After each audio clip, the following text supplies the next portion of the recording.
Yeah, man. So you've just done a couple podcasts. Yeah, just a couple.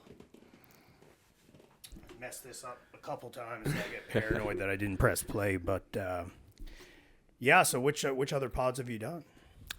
I've done some one local back ones? in the day. It was for the Book of Love Canada, Okay. and it's a local matchmaking service, I guess. And Okay.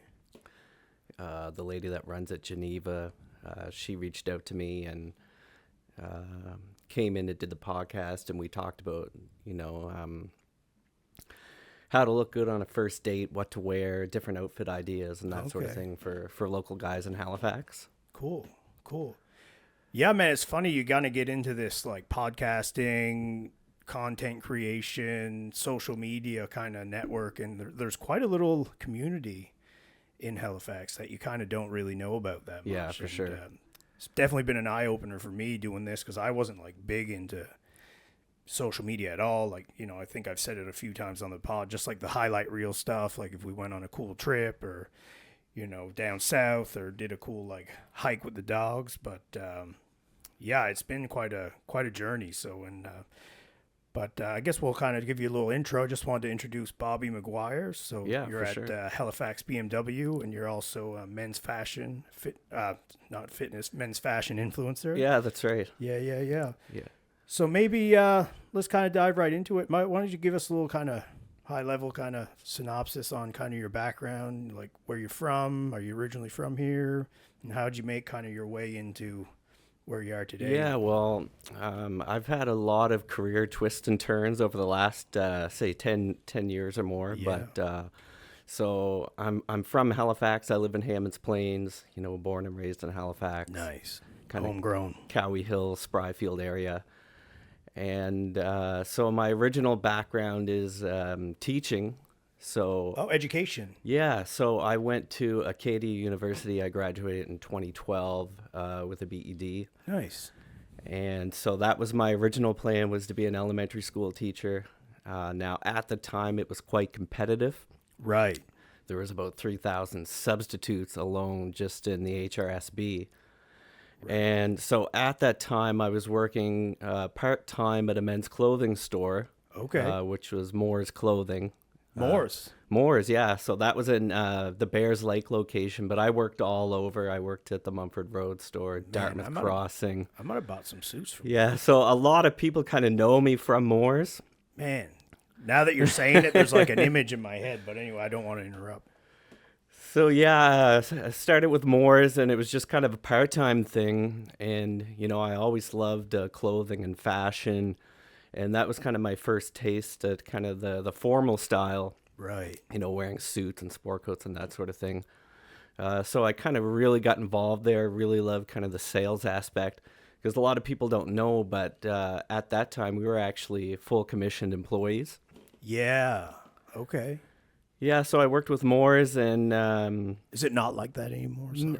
I don't think it's like that anymore, kind of post-COVID and things like that. Because of supply chain issues? Or? I think so, more or less, yeah. Okay. So I was working there, and, I got really involved in it, and I was juggling between staying there or pursuing the teaching career. Right.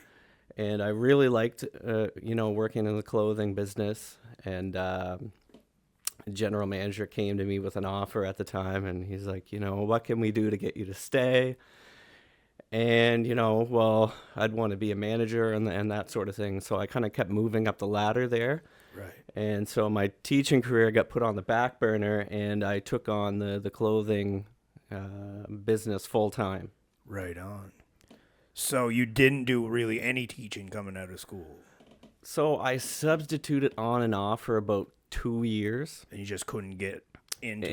And no, I couldn't kind of find my groove. Right. And, my heart and passion started to be kind of with the... Yeah, it started to lead you a different direction. Yeah, with the fashion, and the competitive of commission sales and that sort of thing. So Yeah. Well, let's kind of switch gears. So you did kind of... So I guess... I thought it might have been the reverse. Maybe you got into the car sales biz and then kind of got in more to the men's fashion. Yeah, so I was in the men's fashion, and then I was working there for a while. Got to meet a lot of people, a lot of local. I would say if you want to call them celebrities and big Right. names and that sort of thing. So I kind of really got involved in that. I was dressing guys from the Halifax Thunderbirds. Oh, that's cool. And, meeting a lot of local people like the Marchands and a lot of realtors like yourself. Yeah. A lot of people in the car industry. So I made a lot of good connections. There was a lot of networking. So it was becoming a really good opportunity for me. And around that time in 2018, I was like, I'm getting to meet all these people and I should probably make a portfolio for myself. And that's when I started getting into the Instagram. Nice. And what year was that? That was 2018. Nice. So it kind of started almost as a joke, right, between me and a few of the employees there. The fashion The page. fashion, so McGuire style. Okay. And it kind of started as a joke. I was posting some on my personal page, me in the store with some sunglasses on, Right. nice suit and that kind of thing. And then I posted those on my personal page to start, and they started like blowing up and getting a lot of likes. Yeah, So I like them all, the content all the time. So yeah, 100%. So then, I'm thinking, I think I got something here. There's not too many people out there. Like if you go, in Halifax for men's fashion that are kind of, presenting themselves for someone to look up to, someone to follow, someone to get ideas from. There wasn't much of that going on at the time. So I was like, I'm going to sit down and, work out this page, a men's fashion blog. And I started making posts, and I would say within like the first 6 months, I had like 4,000 to 5,000 followers On your blog? on the McGuire style page. Oh, wow. Yeah. That's awesome. I've Yeah. been grinding, man. I can't even hit 3,000, but mine's a little bit more. If you're not into real estate, you're kind of probably scrolling past my stuff unless Yeah. you're in the market. But I try and make mine somewhat entertaining. But that's why I throw some of this in there just to kind of Yeah. mix it up. But why do you think there's been such a kind of a gap or like a white space for this men's fashion? Do you think it's because we're like, we're supposed to be too macho to talk about looking good, or like not as much emphasis, yeah. or is it society driven? Or From what I've learned, for one thing, like if you talk about like influencers in Halifax, if you look at it's primarily female dominated. Yeah, definitely. So I think for men, there wasn't a lot, to get inspiration from. And I just don't think there's much media outlets out there for men to look to for fashion advice from a local standpoint. Right, you got like the GQ and the Men's Health magazines and all Yeah. that stuff, but yeah, and maybe like people aren't just like willing to ask the questions either. Yeah, I maybe. think like so, it's a yeah. little intimidating. Like, Yeah, and a lot of, I think, like at that time in 2018, men in Halifax kind of had this stigma, or this image of being, they don't know how to dress. It's more Right. like, this toned down kind of dad style image with, a plaid shirt and a pair of khakis. yeah, because I used to work for Unilever Canada, started as a rep and worked my way up to like the district guy for their ice cream business. And one thing I always noticed when we went to head office meetings is like the folks in Toronto and especially the ones from Montreal office were like dressed to the nines. Yeah. And like, I always like to dress nice, but like you say, I didn't have any real guidance or somewhere to kind of take ideas from. So I kind of just threw it together, and it was very much just like either like the standard suit, and like even my boss was so traditional. Like one time I showed up in I love him to death, like he's my business dad, but I just found it funny one time we showed up at a distributor meeting, and I had like a nice pair of like loafers. I wore jeans, a white t-shirt, and just a sport coat. Yeah. And when I showed up and we got out in the parking lot, he's like, "What are you wearing?" And I was like, "What do you mean you don't like this?" He goes, "Don't ever wear that again to these meetings." He goes, "These are business people, suit and tie, that's it." And I was like, kind of took a step back. And I was like, oh, I was just trying to kind of be more fashion forward, more current, more just like, I'm here to do business, but I'm not like stuffy in a suit kind of. Mind you, I do feel good in a suit. But it was just kind of a weird, like, he's an old school, old boy kind of mentality. Yeah. He's a bit older. I think he's getting his mid-60s there. So I get it. He comes from that era. But it was kind of funny. So I get what you're saying. Basically, we're a little bit behind the fashion Yeah. trends. So I think it's great that you're doing stuff like this. So what do you like best about fashion? What's kind of your jam? Like I notice you have a bunch of different styles. For somebody that maybe just wants a basic kind of setup, I guess, from like, if they're not really dressy and want to kind of up their game a bit, like what is there certain recommendations or? For me personally, I think it's hard for me to stay focused on one style. Right. I have a variety of different styles, like from, formal to business casual to street style. Right. I kind of go with my own thing, and I like to wear what makes me feel good. Day by day, kind of, and Yeah, what you I'm got to like- do on the day. For instance, I'll pick one item, whether it's a white V-neck T-shirt or a specific pair of jeans, and I'll usually, I really like the way these fit or the way that the shirt looks on me, Right. and I'll just kind of, keep carrying that and making different outfits out of it.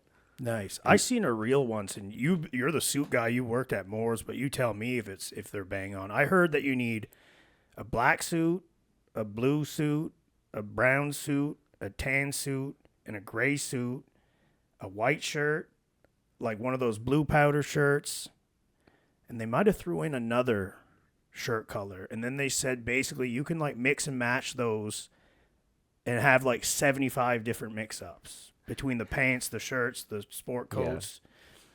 And I thought that was neat because I never thought about, like, because it's just pretty basic and you're just mixing the insides. Yeah, so I guess from what I've learned in the men's fashion industry, working with Moores and, kind of doing my own thing and getting inspiration from other content creators. And there's all different ways that you can kind of set up your wardrobe.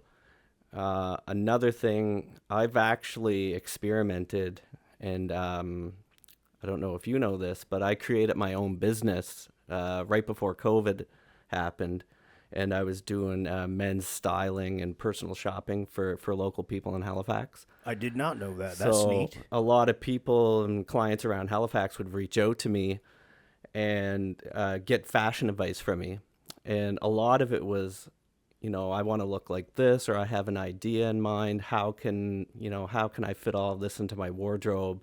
How can I make it make sense? How can I shop on a budget? So I kind of took all of, my knowledge and created this business. It was McGuire style fashion consulting. That's awesome.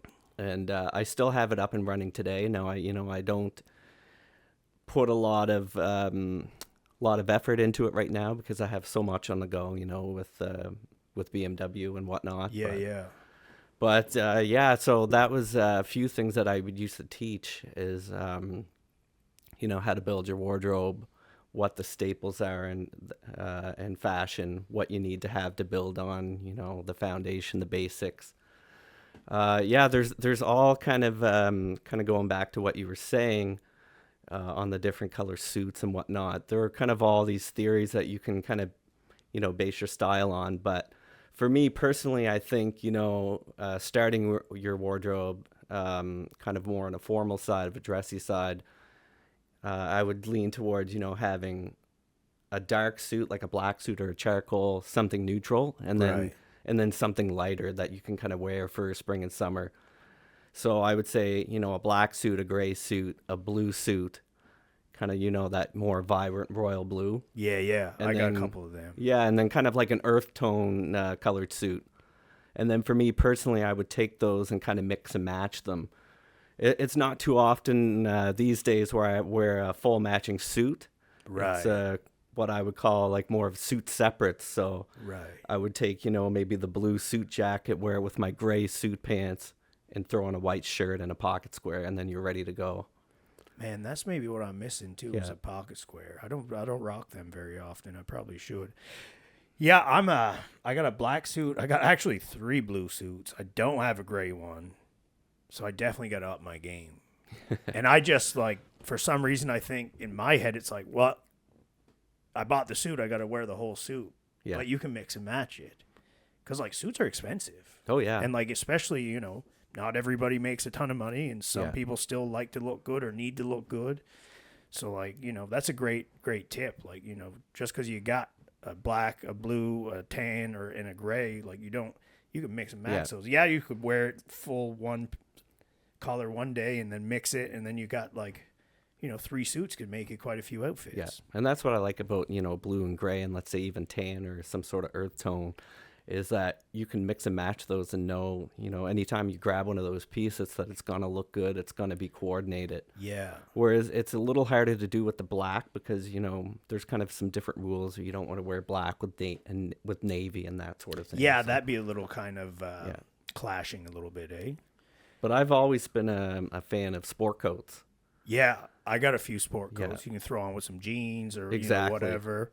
Yeah, for a while there, like I was thinking, I would teach people to think of a sport coat as being a piece of outerwear. Yeah. If you go for that, let's say, black zip-up bomber jacket, forget about that. Just go for whatever sport coat that you have. Right.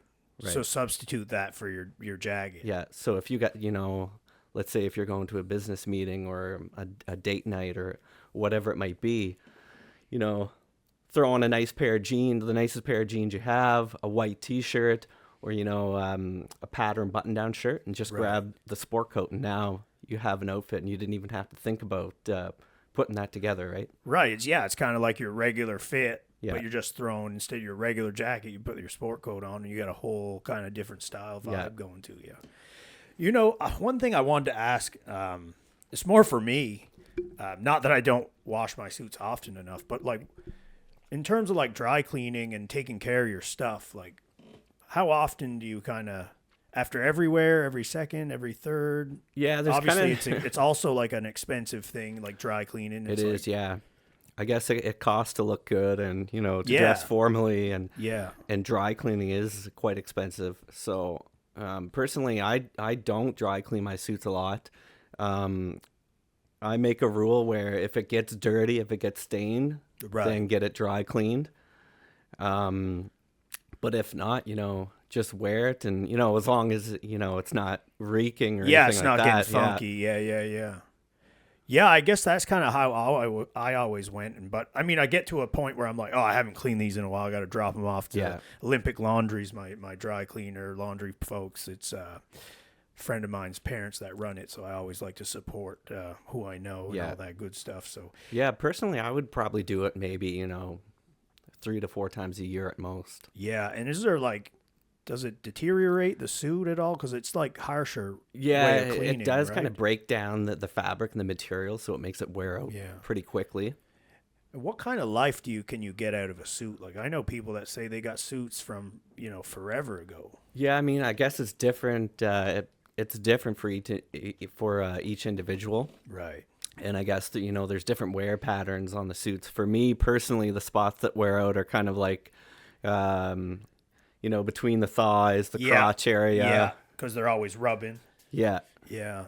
Kind of like under the back pockets. Okay. So those are kind of the first spots that wear out. But suit jackets and blazers, like I've never had them wear out. Like I still have suits that I purchased when I first started at Moore's. From like 12 years ago, and they still look almost brand new. Really? Yeah, and that's what kind of minimal dry cleaning, and some of them, I'd wear like daily. Really? Yeah. Daily. So as far as men's fashion goes, like, definitely not as well versed, again, for maybe those that are looking to kind of up their game. Do you still have any affiliation with Moore's? Not so much. I still have some friends and that work there. Okay, the reason I was going to ask is like, I've heard about, obviously, Moore's is like the staple. Then I heard about a new store that opened up, Simon's at the Halifax Mall. Like, do you have any suggestions for folks that are looking to for men specifically that are looking to up their game, their fashion game? Like, are there some staple stores you like to visit? Some recommendations? Yeah, there's definitely some staple stores I like to visit, and a few of them I would consider almost like hidden gems kind of thing, or places that people don't think of. Secrets out now. Yeah, I guess like if you're looking to save money and that sort of thing, it's hard because if you're talking about what we were talking about there and making a suit last long and that thing, obviously quality plays a big role in that. Of So course. whether it's, 100% wool and, or if it's polyester or cotton blend, of course, those are going to wear out quicker. Right. A lot of the fabrics that I was mentioning were like 100% wool, kind of higher quality garments. So those would last quite a bit longer. But, talking about these kind of hidden gems, like for me personally, one of my go-to stores would be Old Navy. You know what? And, I shop there all the time too. Yeah. This is Old Navy. This is Now, Old Navy.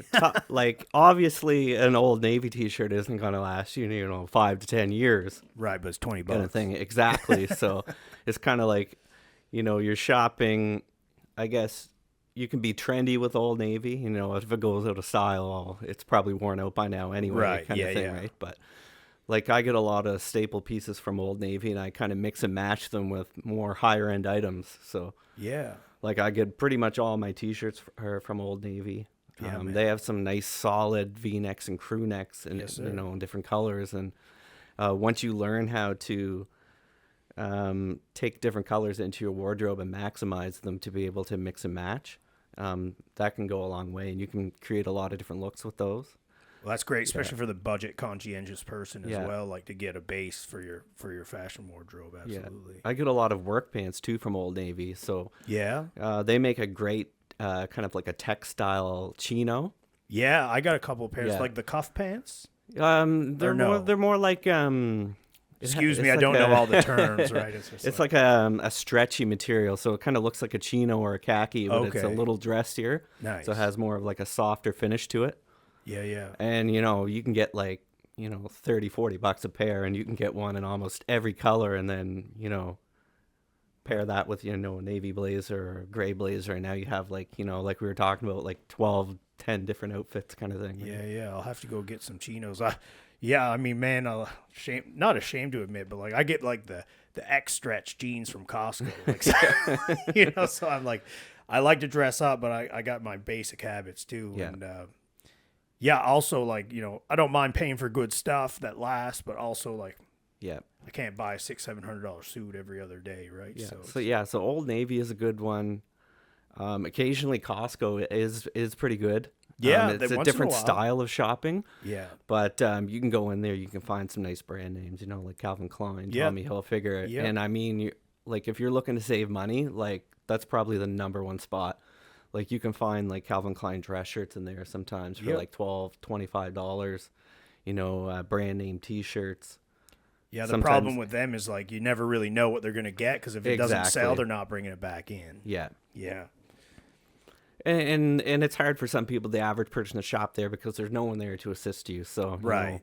and you can't really try anything on. So you kind of have to know your stuff to go in there and shop. And Yeah. then, So step your game up a bit until you get to Costco. yeah, that's Figure right. yourself out, right? That's the dad in me talking, shopping at Costco. 100%. I got it pretty figured out. Like I'm like a large, a 32 with a Yeah. 30-inch length, and I'm not a big guy. I need it more in the shoulders and butt and everything more than anything. But it's easy to go and pick it up if you know. But if you don't know, That's right. like I could go in a store because I know what I like and I know what I fit into. Whereas like I remember being younger, this is way back. When my parents would bring us to like back to school shopping. Like I'd be able to be like, oh yeah, I like this. I always knew what I liked, and my brother would take like forever to make a decision because he just didn't really know. He was very much more plain, not as not that I was fashion forward as a kid, but I was definitely more into different stuff. Yeah. Where my brother was more like like we said, like the classic Halifax kind of, Right. but we grew up down Yarmouth County, so even Yeah. more so, like very like, we grew up in a fishing village, so if you dressed up too much, you're like a city slicker. Like, That's right. you weren't a country boy anymore. So Yeah. So those are some good options. H&M is another good option, and Zara. nice. I never hit those up that Yeah. much, but I hear good things. Yeah, it takes a little of experimenting with those stores. The sizing is very kind of slim fitted. More European, would you say? Yeah. Ish. That's Yeah, what I so call slimmer fitting sizes. I Yeah, don't know if yeah. it's So you could, correct. like, let's say if you go to, you normally take a medium, you might take a large at H&M. So there's a little bit of experimenting involved. And again, like even I would say the quality in those two stores is even a little bit below Old Navy, Right, if you can right. believe that. Oh, really? Yeah. I always thought they'd be a bit more higher end, But, Yeah, I mean the look that they're going for is definitely kind of a higher end.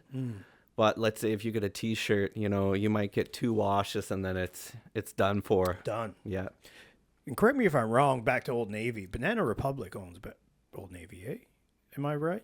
No. Yeah, I believe they're all part of that Gap family. So Gap, Right, Gap, Banana Republic, Old Navy. Yeah. Yeah. The trifecta. And then I guess if you're looking to save money on a formal side, because you're not going to typically buy a suit from Old Navy or H&M. I mean, Right. you might, but Winners and Marshalls are two good options. I go to Winners. I didn't hit up Marshalls that much. Marshalls, I find, has more of a suit and sport coat selection over Winners. Okay. It's very small, so you kind of they don't have a good variety of sizes, but the items they do carry are on par with Moore's or the Bay or something like that. So Okay, so you're getting good stuff. Yeah, you might find, you know, some nice Calvin Klein suit separates or something like that. There, Ben Sherman, they kind of have, and Cole Haan, they have some more kind of top tier name brands there. Okay, cool. Yeah. But now you might go there and look for a sport coat, and you might find 2 that you like, and they're just, you know, sizes are never going to work. So Right. Yeah, it's another thing. You're kind of at the mercy of what they have in stock. Yeah. And So I kind of wouldn't go to those stores looking, you know, for something specific. Kind of let me browse, and then if I find an item I like, then it's a win. yeah, right? it's So, more like yeah. we're going in, probably low expectations.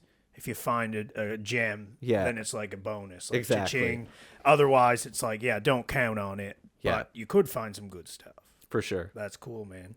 Well, that's some good tips. I'll definitely have to kind of make note of those. And funny though, the Old Navy's definitely one of my go-tos, just because, like, you know, they got a lot of stuff. It's Yeah. pretty nice. It's not like low end, but it's not super high.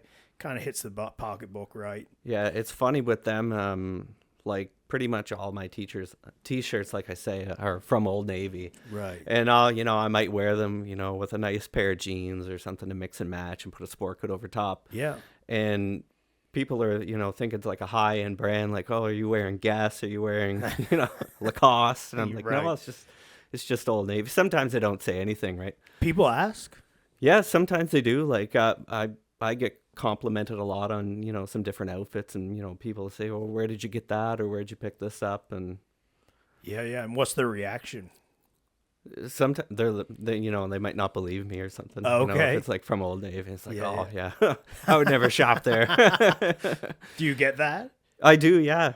Really? And for myself personally, like, I always kind of used to be like this kind of, I guess if you call it like a brand whore, like back in the day, like, Me too, man. As a kid, honestly, I feel so bad for my parents. you know, like everything I owned was brand name. And then Same.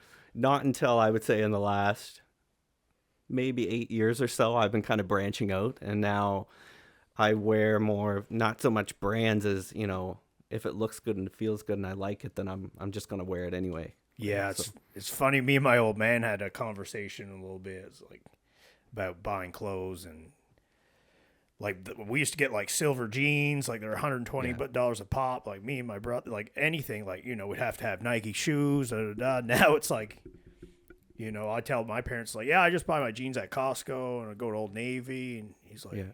and Dad goes, yeah, it's different when you got to pay, isn't it?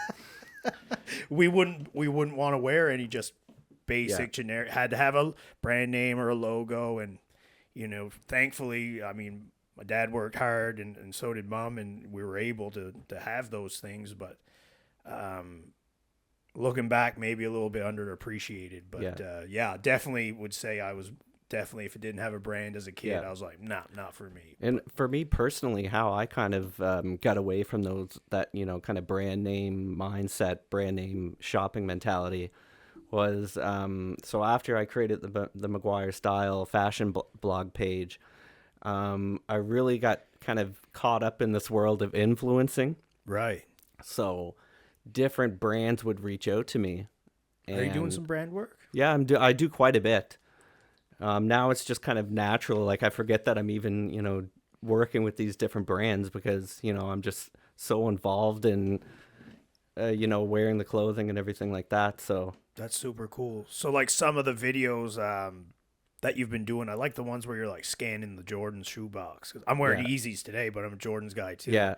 Is that stuff you're doing with them, or is that just something you're doing on your own? So some of it I'm doing on my own, and and some of it's influencing as well. So I'm working with different brands. For me, I don't often announce that it's a paid sponsor, collaboration because I find it kind of takes away from the content that I'm trying to put out there. Yeah, 100%. And I find like people don't take those as seriously. It's like, oh, it's just a paid sponsorship. Right, he's making money. Blah, I kind of like just leave that out of it. Right. And over the last few years, like I've worked with so many different brands like that it's hard to keep up with now. And I get in trouble with my wife because my closet isn't big enough to hold all these clothes and shoes. So that's taking up her space. Yeah.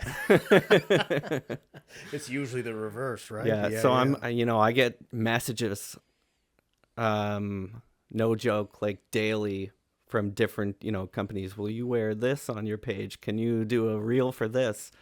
Can you talk about this? Can we send you free items? And a lot of, like, I'm so wrapped up in different, content now that I don't even get to look at a lot of the messages anymore. So really, in the beginning when I first started, I was like, oh my God, this brand wants to work with me. I'm so excited. And, I'd spend so much time creating different content for these brands. And, a lot of like Canadian brands is kind of what got me into it, smaller brands. So I'm like, I'd like to branch out and, work with these guys and show off some of their clothes. So, and a lot of these clothes, they're non-branded. So a few of them there was a shoe company in Montreal. It's called Alter Soul Shoes. Okay. So I kind of started this collaboration with them.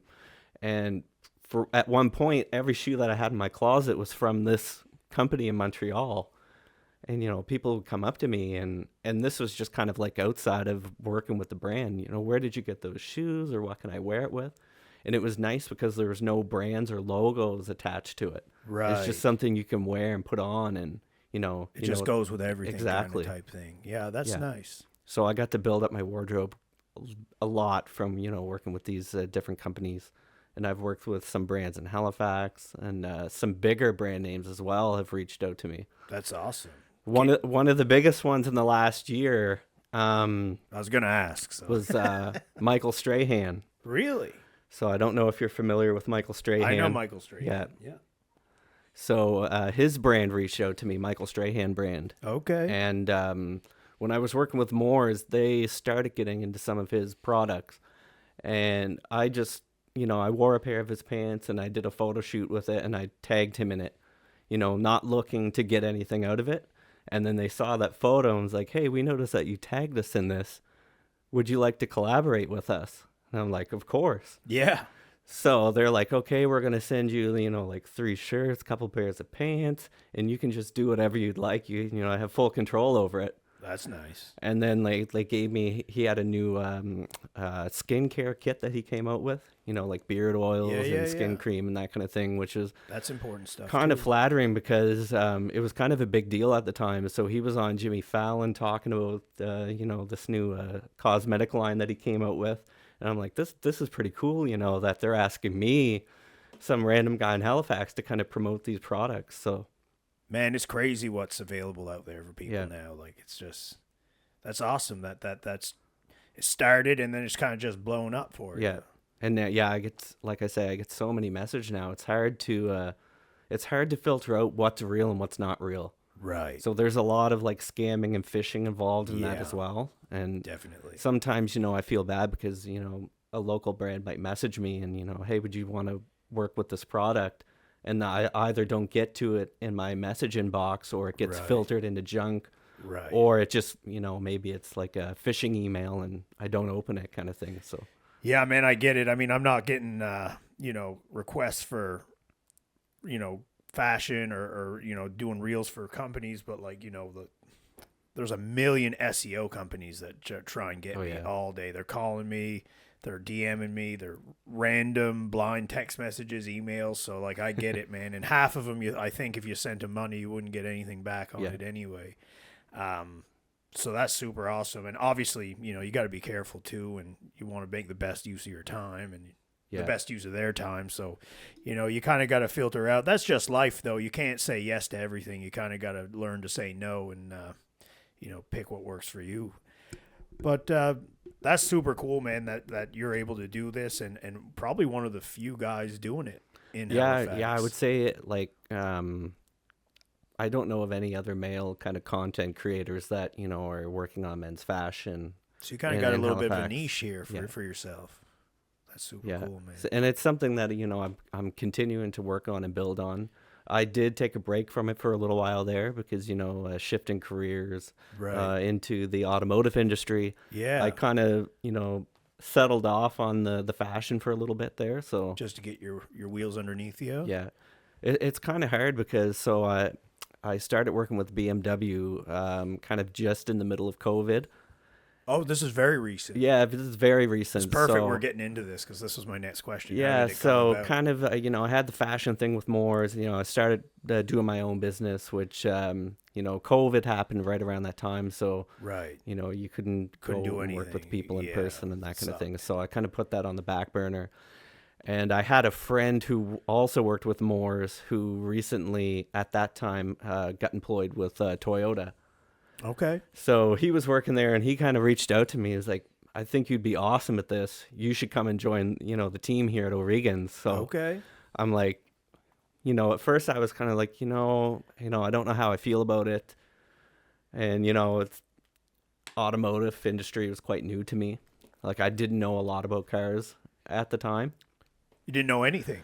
Didn't know much. Like I, before I started working at BMW, I drove a Ford Escape. Okay. And we had a Hyundai Elantra. Yeah. And, I would occasionally kind of work on my cars, in the driveway and that kind of thing. So I had some knowledge. Mechanical knowledge. Yeah. And I knew a lot of people that worked in the car industry, people I've networked with, through McGuire Style and more.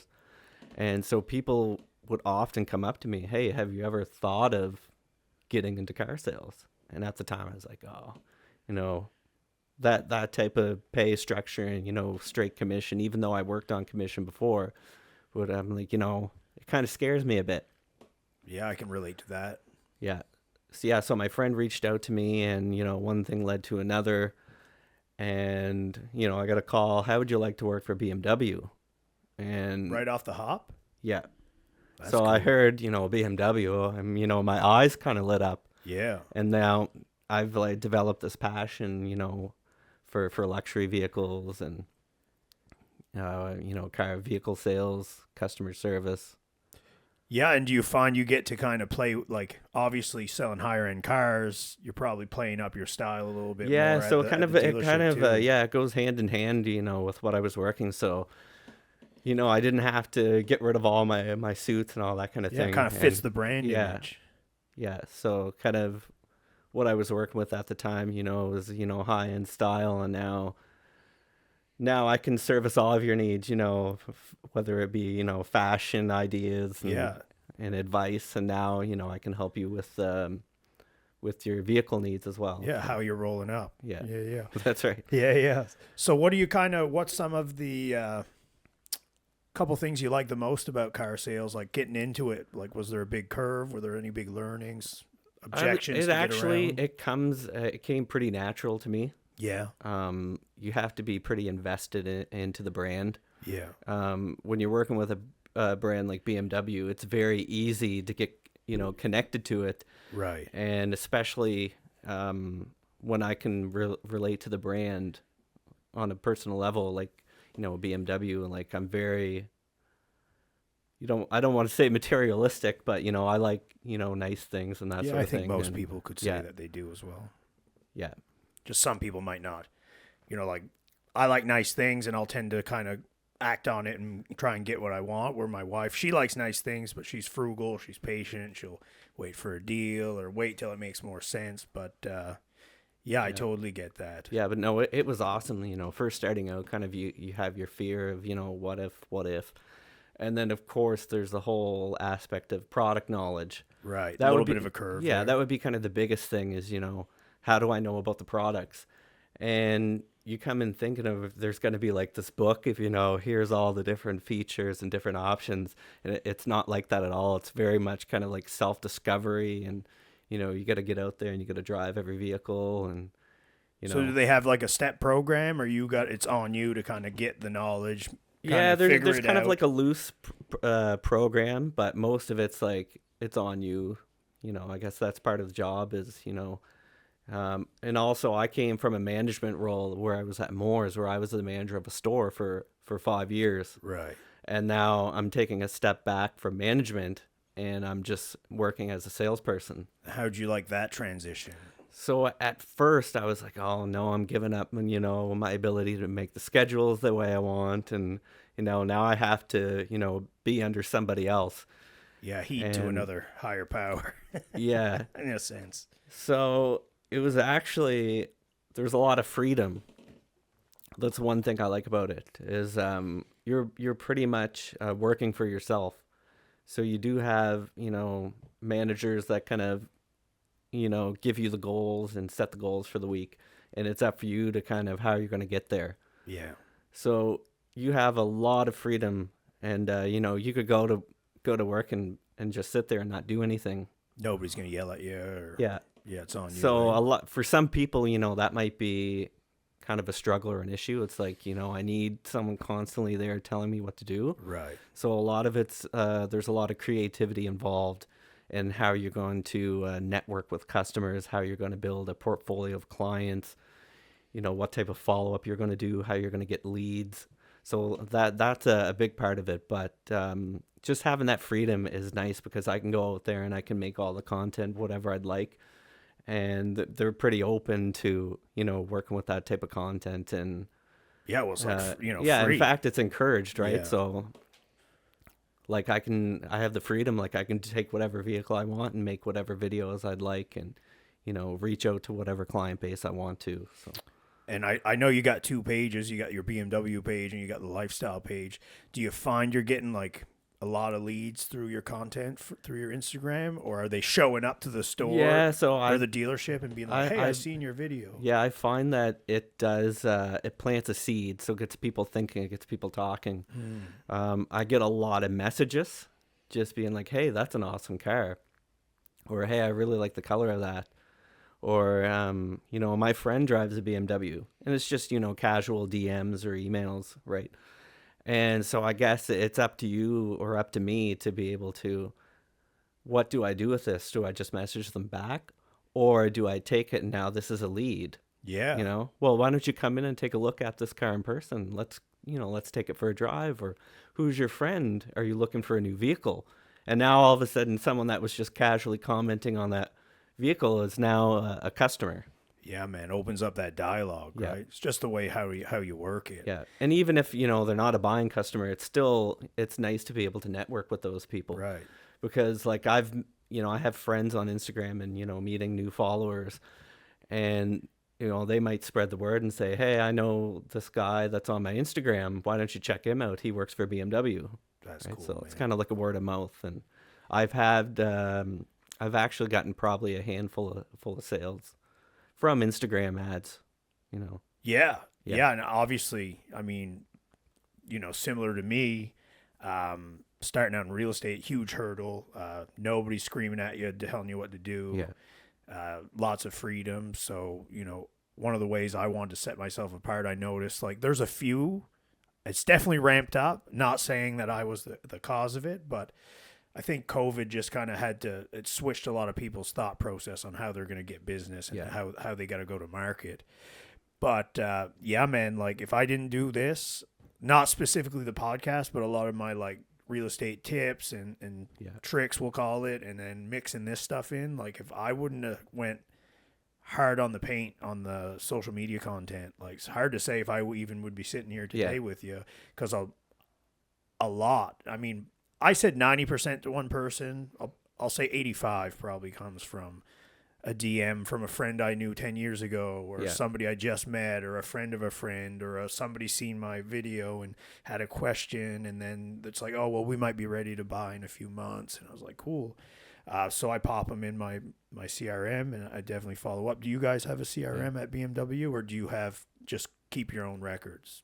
Yeah, we do. We have like a portfolio, and then different programs that we use, like databases where it stores all the client information, Yeah. and What's and your then we keep our kind of personal logs as well. Nice, nice.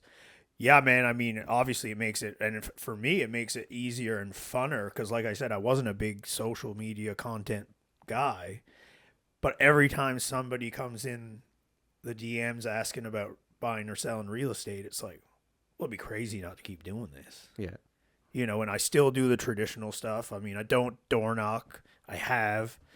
They have a contest. I've been waiting to get some door knockers to get out there and just kind of go for a run around the neighborhood and see what happens. But, I still do the open houses, but that's even more for the content than the leads because it's hard to convert. Like, I find people coming into your store or dealership, like they probably want or have a pretty good idea they want to buy. And like they're going to use whatever sales representative is going to be there in their face. Whereas like I find open houses, it's like I'm there, not in their face, but like I'm talking to them, trying to probe and like ask the right questions. And obviously, if you don't ask for business, you don't get it. But I just find at open houses, like everybody's like, oh, don't look at me. I'm just here to look at the house. I don't want to talk to you. I already have an agent. I don't really want to tell you I do. But, like, just don't look at me. So if, like, somebody can get into an open house in and out and not have you speak to them, they're probably like, yeah. Yeah, it's kind of, it's interesting that you mention those things because I find, the whole car purchasing process can be, for some people, it's very dreadful. Yeah, like, well, I could say the same about going the to real buy a estate car. process. Yeah. And the customers show up and there's kind of like this barrier that you have to break down. Get them jacked up. Yeah. Yeah. Yeah, and a lot of that for me is just kind of being relatable. I like to figure out where they're from. Make a connection. Make a connection where their needs are. It's awesome if they live in Hammonds Plains, because I live in Hammonds Plains. So, so right away, there's a connection, right? And I think that's the key to anything. If you're just trying to make somebody feel like a transaction, then they're going to feel like a transaction. Yeah. And they're just not going to enjoy the process. If you can get on some kind of personable level, like you say, maybe you're from the same area, maybe they like the gym, maybe they, I train jiu-jitsu, maybe my potential client trains jiu-jitsu. It's like anything you can, just kind of link together just through like genuine conversation, I find helps to kind of bring those barriers down. Yeah. But yeah, 100%. Speaking about cars, like I noticed you drive I just seen it's a 3 Series, right? Yeah, 2023 330i. Nice. Now, is that like your favorite car, or what's like? Yeah, I would say definitely my favorite car. Yeah, I would say the 3 Series. Yeah, I love the 3 Series. What draws you to the 3 Series? I don't know much about it. I know there's like the ones and the two, it goes up. I kind of really like the the styling of it and the drivability. Yeah, it's such an awesome car. It's all-wheel drive. Yeah, nice.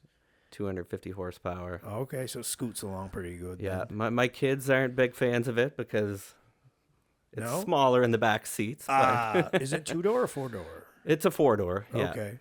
They just don't have quite as much. Yeah, they don't have as much room, so they like they like the SUVs like the X5 or right. an X6. How many X's are there? There's a lot of X's. Yeah, so it goes from 1 being the smallest. All the X's are SUVs, and then it goes X1, 2, 3, 4, 5, 6, and then up to 7. Right, and obviously that's like the cream of the creme. Yeah, so the X7 has the 3rd row, the big 7-passenger. What does something like that go for? One of those, you're about $130,000. Okay. Yeah. It's not as bad as I thought, actually. Because I grew up like the BMW back home was 3/4 ton trucks and 1/2 ton trucks.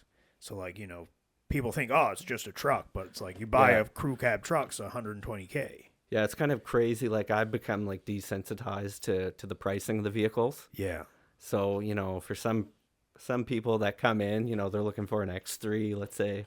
Right. That's our most commonly sold Middle SUV. of the row, kind of. And sometimes, not doing any prior research, I'm going to get into an X3, and then you don't talk about, budgets or pricing or anything. Right. And now all of a sudden it's whoa, like where did these numbers come from? A lot of people don't realize, that those are, like $65,000 vehicles. So Yeah, yeah. It's not like you're picking up my like I got like when I made the transition from my corporate job to real estate. We had company cars, and then it was just kind of one of these things. As I got in, it was like they started chipping away at our budgets and Yeah. things, and we had company cars with a gas card, and it was like all paid. It was like awesome, and then they're like, "Oh, we can't do that anymore. We're going to give you a car allowance." But then the car allowance didn't even cover close. They're like, "It's going to cover the same." It's like, no. yeah, didn't. I was driving like a Chevy Equinox, which isn't really a step up, and before that was a Dodge Journey. But then it's like I ended up in a Tucson. yeah, So, and then I got let go in 2020, non-performance related. So I just kept, like, because I had to buy it personally, and then they paid me an allowance. yeah. So yeah, it's not like running a Tucson. Like, Yeah, yeah. you know, there's Yeah, a couple more bells and whistles. Yeah, for the sure. the vehicle, that 3 Series that I'm driving, that's a company demo. So, Nice. yeah, Do we you have the get option. to cycle through some of them? Yeah, or- we have the option, like you can take an allowance or you can drive a demo. Now, obviously, you know, I like the image and I like the BMWs, and so I want to drive a demo, you know, as much as I can, just to be able to, you know, experience the different vehicles and yeah, know, helps get you used learn. to them. Yeah. Yeah. And how long can you just like swap them out as they come available, or do you have to drive a demo for a certain amount of time? Yeah, so typically we'll drive them for about 7,000 kilometers or so. But, you know, there's some rules that we follow. So if you're getting a demo, you know, you definitely know you're getting a good car because they're all locally driven by our employees. Right. And, you know, we have to keep them immaculately clean. So, Yeah, because some people think like you're getting a demo and it's like it's not gonna be as good. But it's like if there's anything, that's probably the best kept car in the lot. yeah. We have like a monthly allowance to the kilometers that we can put on them. Right. And it's got to be clean at all times. All because times. Customers, you never know when someone's going to look at your demo and like, Right. yeah, you swing it around front, you have to have it pristine. Right, because like if there's not another car like that available to test drive, they're Yeah. probably going to be using yours. Yeah. So it's got to be top Oh, yeah. notch. Yeah, so that's one thing. And yeah, so we get the demo cars and yeah, so swap them out every 7,000 kilometers or so, or until they sell. So Right. some of us drive demos. Like if you have an X3 demo, That's gonna go. That thing's going pretty quick. Right. So some of my colleagues, they switch through demos. You know, like all the time. weekly, monthly, daily. Yeah. Well, that's Yeah. cool. Like I was debating like both our cars are paid right now, which is kind of nice. So kind of taking a little bit of break. I just drive like a Jetta. Yeah. Nothing too fancy. But the time will come. Yeah. But the one thing I like most about BMW is as far as a brand is that the employees are really invested in the brand. Yeah. Like if you went to a BMW dealership or if you went to my dealership and you asked every employee what they're driving, almost every employee at the dealership drives a BMW, whether it's a demo or something that they're leasing or something that they own. So they're very vested in the brand. yeah, to me, that speaks pretty highly because if all of the employees are driving BMWs, then you know that's a good brand. It's a good vehicle. Yeah. And the Absolutely. cars, they're exciting, right? So, They're exciting. yeah. They look exciting. I haven't had the experience yet, but I've had a few buddies own them. They look super nice. Obviously, I work with a bunch of realtors as well, and some of them got nice tastes, and there's a few of them floating around the office for sure. Yeah, a lot of realtors are driving Beamers these days. Yeah, I might have to come take a visit there one of these days here shortly. But yeah, man, what would be like if there was one BMW you could drive and money wasn't an option? Oh man, there's so many.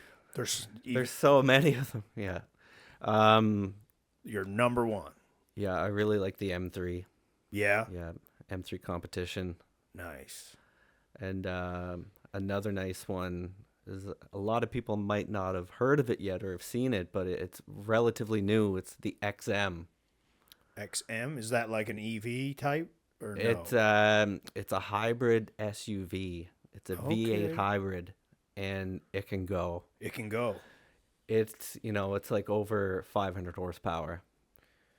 Man, Yeah, in an SUV. in an SUV, And we had one in Halifax. There's one in Halifax right now. The only one we've sold at our dealership. So. And what's the price tag on something like that? Probably quite a bit. You're about 250,000. So that Wow. vehicle belongs to a special class of customers. So it's like a G-Wagon. Yeah. Yeah. It's Level, very price elite. level. Yeah. Man. Yeah. So there's one in Halifax currently, and you might see it around. It's wrapped in like a dark green metallic. Oh, wow. And a matte finish. Did they do that after? Or did BMW? Yeah, that was customized. So Nice. a lot of people that buy our vehicles will kind of take and customize them as well. Really? Yeah. They don't like them just out of the box, so to speak. I would say 95% of them like it factory. Okay. Yeah. Yeah, like I had a truck before, and it's like, you know, I used to be into like putting a little like lift in the front and bigger tires and all that stuff. But then it was just like, man. Eventually, I was just buying trucks, just driving them how they were, because it's like, just to get the tires like the size up, like slightly bigger, it was like a significant amount more money for not that much more rubber. Like I think the last set of all-terrain KO2s, and this was before COVID, I paid $1,600 or something for plus tax. Yeah. For 4 tires. It was like, you know, it was something. Yeah, but that XM is pretty impressive. If you see it, when you see it, you'll know. Yeah. Yeah.